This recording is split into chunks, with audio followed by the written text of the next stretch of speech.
Good evening students. आज हम लोग जो हम पिछले लेक्चर में स्टार्ट किए थे topic which was digestive system, इसके प्रोसेस को आज कंप्लीट प्रोसेस को स्टेप बाय स्टेप हम लोग समझेंगे in detail. So let's start. Digestive system के प्रोसेस को शुरू करने से पहले हम लोग दो चीज़ समझेंगे। एक है हमारा एलिमेंट्री कनाल और दूसरा है एसोसिएटेड ग्लैंड्स। एलिमेंट्री कनाल हो गया जिसमें फूड डायरेक्टली पास होते हुए लास्ट में एनस तक आता है, और एसोसिएटेड ग्लैंड्स है जो डायरेक्टली तो फूड जिसमें जाता नहीं है लेकिन वो इन्वॉल्व होता है in digestion of food. Alimentary canal के पार्ट्स है mouth, pharynx, oesophagus, stomach, small intestine, large intestine, rectum, anus. अब इसको ऑर्डर में याद रखना ज़रूरी है क्योंकि कभी कभी एग्जाम में ये ऑर्डर में लगाने के लिए आ जाता है।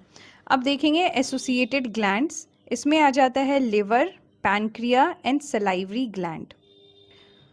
तो शुरू करते हैं हमारा डाइजेस्टिव सिस्टम का प्रोसेस जो कि माउथ से स्टार्ट हो जाता है।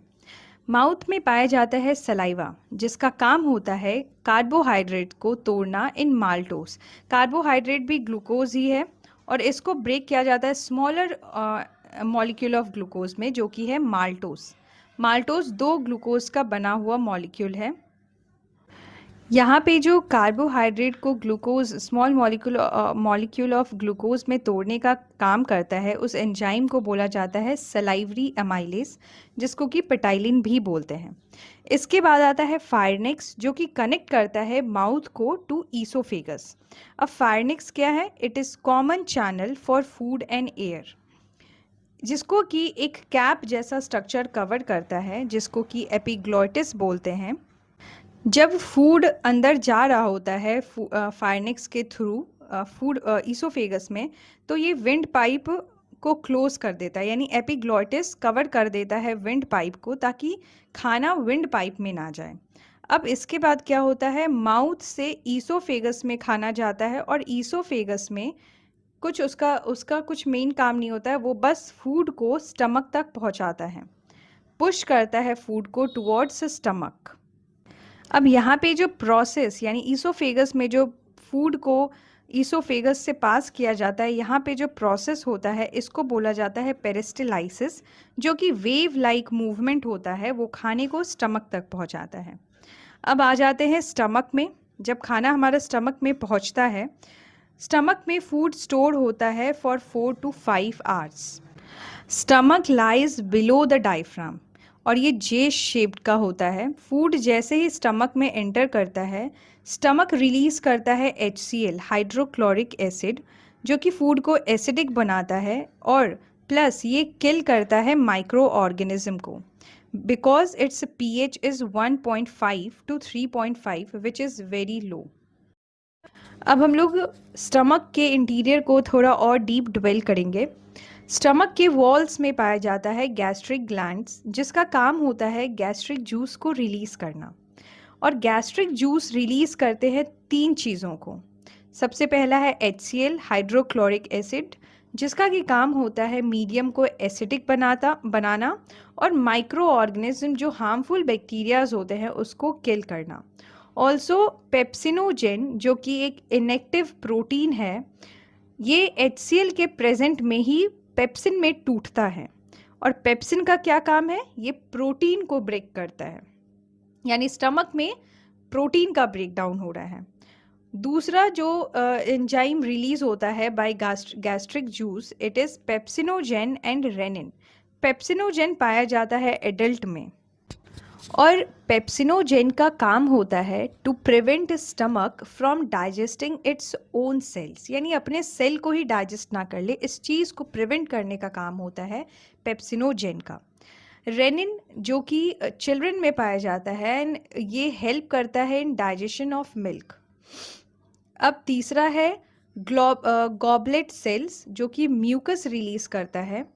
म्यूकस का काम क्या होता है, it forms a safe shield over the stomach line to protect it from acid. Also ये एंड करता है एसिडिक नेचर को। इसके बाद खाना हमारा जाता है in small intestine. Small intestine के भी तीन पार्ट्स होते हैं, duodenum, jejunum and ileum. Duodenum C shaped का होता है, अब ड्यूडेरम में क्या होता है, बाइल जूस जो कि बनता है इन लिवर एंड स्टोर्ड होता है इन गॉल ब्लैडर, इसका काम होता है to break fat into small particles, यानी ड्यूडेरम में फैट का ब्रेक डाउन हो रहा है। जेजुनम और इलियम का काम होता है absorption of food through villi. Villi क्या होता है, ये प्रोवाइड करता है सरफेस एरिया ताकि फूड का डाइजेशन अच्छे से हो सके इन स्मॉल इंटेस्टाइन। बाइल जिसका कि काम होता है फूड को एल्कलाइन बनाना यानी बेसिक बनाना, ताकि पैनक्रिएटिक जूस जो कि रिलीज होता है from pancreas can work on food. Pancreas देखते हैं अब हम लोग। अमाइलेस एंजाइम जो कि पैनक्रिएटिक अमाइलेस है, helps break down starch into sugar, यानी स्टार्च को ये शुगर में तोड़ने का काम करता है, which our body can use for energy. Protein को तोड़ने का काम करता है ट्रिप्सिन एंड काइमोट्रिप्सिन, और ये ट्रिप्सिन और काइमोट्रिप्सिन क्या है, it is digestive enzyme. Fat को तोड़ने का काम करता है lipase, lipase is also a digestive enzyme. अब हम लोग आते हैं लार्ज इंटेस्टाइन पे, जिसके की पार्ट्स है caecum, colon and rectum. Colon में एब्जॉर्प्शन ऑफ वाटर होता है यहाँ पे, और उसके बाद जो भी वेस्ट मटेरियल बचता है वो remaining waste release through anus, यानी पहले तो वो वेस्ट आके रेक्टम में स्टोर होता है जो कि सॉलिड वेस्ट होता है, और उसके बाद ये रिलीज हो जाता है थ्रू एनस। अब हम लोग यहाँ पे कुछ पॉइंट्स देख लेते हैं। लेंथ ऑफ एलिमेंट्री कनाल, यानी पूरे एलिमेंट्री कनाल का लेंथ 30 फीट यानी 9 metres. Length of small intestine 20 to 25 feet यानी 6 to 7.6 मीटर।